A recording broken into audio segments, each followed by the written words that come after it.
we are going to start our discussion on animal tissue। जैसा हमारे पास क्या होता है, जो टिश्यूज़ होते हैं हमने पढ़ा सेल कंबाइन होती हैं और वो क्या बनाती हैं, टिश्यूज़ बनाती हैं। ठीक है, हमने बात कर ली थी कि प्लांट्स और एनिमल टिश्यू हमारे पास 2 टाइप्स के होते हैं, यानी जितने भी प्लांट्स हैं उनके अंदर आपको प्लांट टिश्यू मिलेगा और एनिमल्स में आपको एनिमल टिश्यू मिलता है। तो हम अपने इस डिस्कशन को आगे बढ़ाते हैं। जैसे हमें पता है कि कोई भी घर बनाने के लिए सबसे पहले हमें ईंट चाहिए। एक ईंट मिलेगी और वो क्या बना देगी, बहुत सारी ईंट मिलके वॉल बना देंगी। वॉल्स कंबाइन होंगी तो वो क्या बना देंगी, रूम बना देंगी। रूम मिलकर हाउस बना देगा।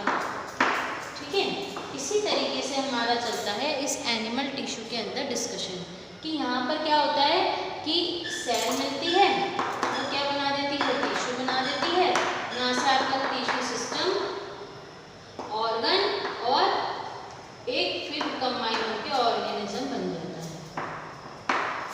ठीक है, तो ये हमारा जो डिस्कशन चलता है, यहाँ से हमारा स्टार्ट होता है डिस्कशन किसके ऊपर, एनिमल टिश्यूज़ के ऊपर। यानी जितने भी आपके एनिमल टिश्यूज़ हैं वहाँ पर क्या प्रेजेंट है, डिवीज़न ऑफ लेबर एग्जिस्ट करती है। ठीक है, सारे फंक्शंस को परफॉर्म कराने के लिए अलग अलग आपके पास टिश्यूज़ का ग्रुप ऑर्गन पूरे प्रेजेंट होंगे। ठीक, तो उन्हीं ऑर्गन्स की स्टडी करने के लिए हम किस पे आते हैं, एनिमल टिश्यू पे हमारा डिस्कशन स्टार्ट होता है। एनिमल टिश्यू जो होता है मेनली हमारा 4 टाइप्स का है, epithelial, connective, muscular and nervous tissue. ठीक है, तो एपिथेलियल जो हमारी कवरिंग, यानी जैसे हमने प्लांट्स में बात करी थी कि एपिडर्मिस प्रेजेंट होती है, तो वो भी आउटर कवरिंग थी। ऐसे ही यहाँ एपिथेलियल टिश्यू आउटर कवरिंग है। कनेक्टिव टिश्यू जो 2 चीज़ों को आपस में कनेक्ट करेगा। मस्कुलर हमारी मसल्स में और नर्वस हमारे नर्वस सिस्टम में। तो let us start our discussion on epithelial tissue. जो एपिथेलियल टिश्यू है इसको हम जनरली डिस्कस करना स्टार्ट करते हैं तो सबसे पहले हमारा आता है स्क्वैमस एपिथेलियम। ठीक है, स्क्वैमस एपिथेलियम ये बहुत ही थिन लेयर्ड होता है, फ्लैट टिश्यू होता है। इसकी जितनी भी सेल्स होती हैं वो आपस में बहुत ज़्यादा इंटरकनेक्टेड रहती हैं, इसलिए इनके अंदर इंटरसेलुलर स्पेस एब्सेंट होता है। ठीक है, तो ये है आपका स्क्वैमस एपिथेलियल टिश्यू।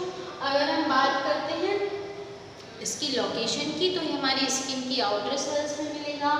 ये हमारे कहाँ पर मिलेगा, ब्लड वेसल्स में और हार्ट के चैम्बर्स को अलग करने में भी इस एपिथेलियल टिश्यू का ही रोल होता है। ठीक, अब नेक्स्ट टिश्यू जो आता है आपका स्क्वैमस के बाद वो आता है columnar epithelial tissue. Column like cells होंगी इसकी, सिलिंड्रिकल सेल्स। इसके अंदर किस टाइप की सेल्स मिलेंगी आपको, सिलिंड्रिकल सेल्स मिलेंगी। ये जो आपकी सिलिंड्रिकल सेल्स हैं ये कहाँ मिलेंगी आपको, लोकेशन क्या है, स्टमक में अंदर और इंटेस्टाइन के अंदर आपको मिलती है कॉलमनर सेल्स। ठीक, और इनका मेन रोल क्या है, जितना भी न्यूट्रिशन आया फूड से, स्टमक और इंटेस्टाइन से, उसको ये ट्रांसफ़र कराने में, मूव कराने में हेल्प करती है। ठीक है, कॉलमनर एपिथेलियल सेल इसका मेन रोल है ये। फिर आती है आपकी ग्लैंडुलर, नाम से ही आपको समझ में आ जाएगा ग्लैंड लाइक। जब कॉलमनर एपिथेलियल सेल खुद को मॉडिफाई कर लेती है, ठीक है, और उसके अंदर डक्ट्स आ जाती हैं, तब वो बन जाती है ग्लैंडुलर एपिथेलियल टिश्यू। ठीक है, तो ग्लैंडुलर एपिथेलियल टिश्यू जो होता है ये मॉडिफाइड कॉलमनर टिश्यू भी है।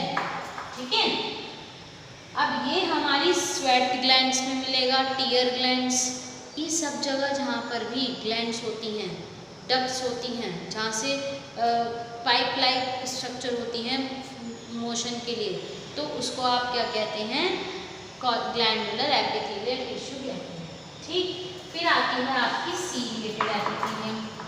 वर्ड से आपको समझ में आएगा, इसकी बॉडी में क्या प्रेजेंट होंगी, सीलियाज प्रेजेंट होंगी। क्या होंगे, सीलियाज प्रेजेंट होंगे। ये जो सीलियाज होते हैं, सीलिया का काम क्या होता है, सीलिया जो होता है ये लोकोमोशन में हेल्प करता है, हमेशा मूवमेंट में हेल्प करता है सीलिया, किसी भी बॉडी की हम बात करते हैं तो। ठीक है, जैसे हमारी रेस्पिरेटरी ट्रैक्ट है, हमने इनहेल किया, सांस अंदर ली, तो सांस अंदर लेते क्या होगा कि हमारी एयर पासेज में हो सकता है कि कुछ अनवांटेड पार्टिकल्स 10 पार्टिकल्स भी अंदर चले गए हों, तो ये उस रेस्पिरेटरी ट्रैक्ट में जो हेयरलाइंस एरियाज प्रेजेंट होंगे ये उन अनवांटेड पार्टिकल्स को ग्रैब कर लेगा और आगे जाने नहीं देगा। तो इसका नाम क्या है? Ciliated epithelial tissue. ठीक, तो इसके अंदर सारी हेयर लाइक प्रोजेक्शंस प्रेजेंट है। तो first row is squamous, second columnar epithelial, glandular and fourth one is ciliated epithelial tissue की हमने बात करी। फिफ्थ आते हैं हम क्यूबॉइडल। क्यूबॉइडल की तरह ये खुद को अरेंज रखता है, स्ट्रेटिफाइड होता है, लेयर टू लेयर नीचे नीचे इसके अंदर अरेंज होती जाती है। इसके अंदर क्यूबॉइडल के अंदर ये हमारी किडनी में और सैलिवरी ग्लैंड्स में आपको मिलेगा। किसके अंदर मिलेगा? किडनी में मिलेगा और सैलिवरी ग्लैंड्स में मिलेगा। ठीक है, तो इसका काम क्या हो गया? किडनी के अंदर और सैलिवरी ग्लैंड्स के अंदर सीक्रेशन कराना और उसकी बॉडी को मैकेनिकल सपोर्ट देना। एनिमल बॉडी को मैकेनिकल सपोर्ट देना भी इसी का काम है। किसका? क्यूबॉइडल का। ठीक, फिर आपका आ जाता है स्ट्रैटिफाइड।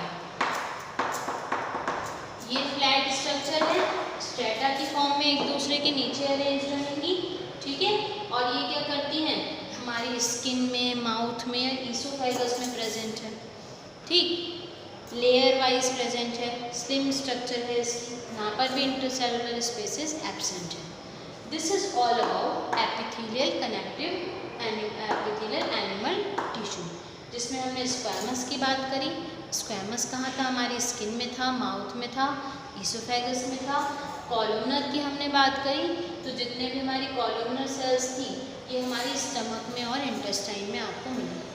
थर्ड हमने बात करी ग्लैंडुलर सेल्स की, जो हमारे टीयर्स में और स्वेट ग्लैंड्स में मिली। फोर्थ हमने सीलिएटेड ग्लैंड्स की बात करी, जो हमारे रेस्पिरेटरी ट्रैक्ट में है। क्यूबॉइडल सेल्स की हमने डिस्कशन किया, जो हमारा कहाँ पर है? किडनी और सैलिवरी ग्लैंड्स में है। और लास्ट हमारा स्ट्रेटिफाइड सेल्स जो हैं ये आपकी कहाँ पर प्रेजेंट है? ये आपकी बॉडी किडनीज में प्रेजेंट है। ठीक है, ये